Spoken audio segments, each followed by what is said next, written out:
Si vous suivez cette vidéo, c'est que vous êtes un fan de foot.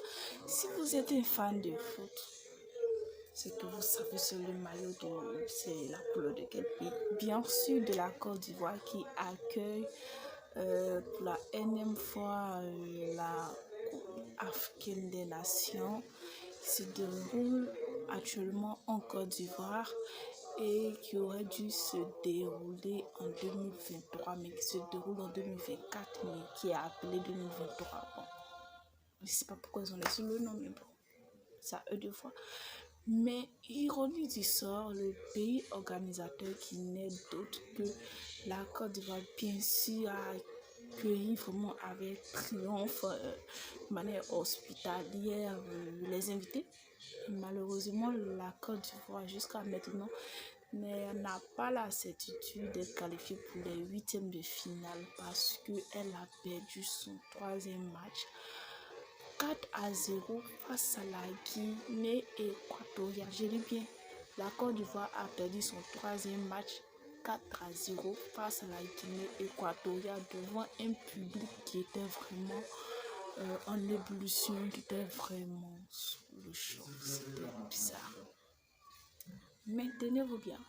Selon les calculs et les nouvelles normes de huitième de finale, les trois meilleurs derniers, bon, les trois meilleurs n'ont pas eu assez de points, sont qualifiés. Donc,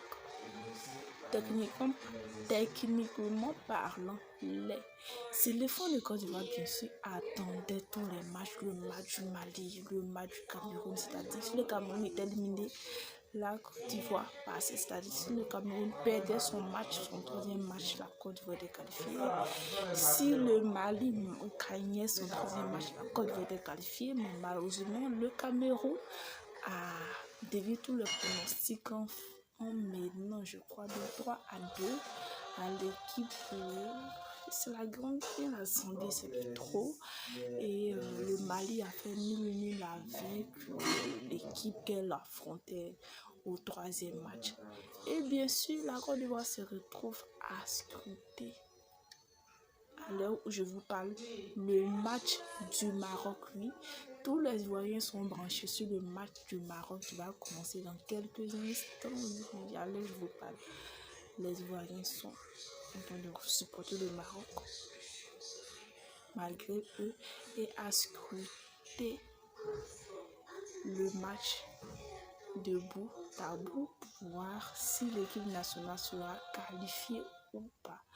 Vraiment, ce sont les nouvelles de la CAN et aussi, désolé pour mes abonnés pour l'absence et chaque 1 ou 2 jours, vous aurez bien sûr les résumés de cette compétition africaine qui se déroule à Abidjan sur la terre ivoirienne.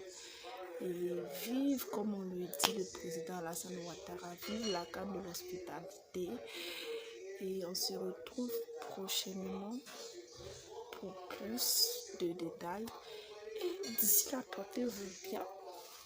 Et aussi, abonne-toi pour ne rien manquer.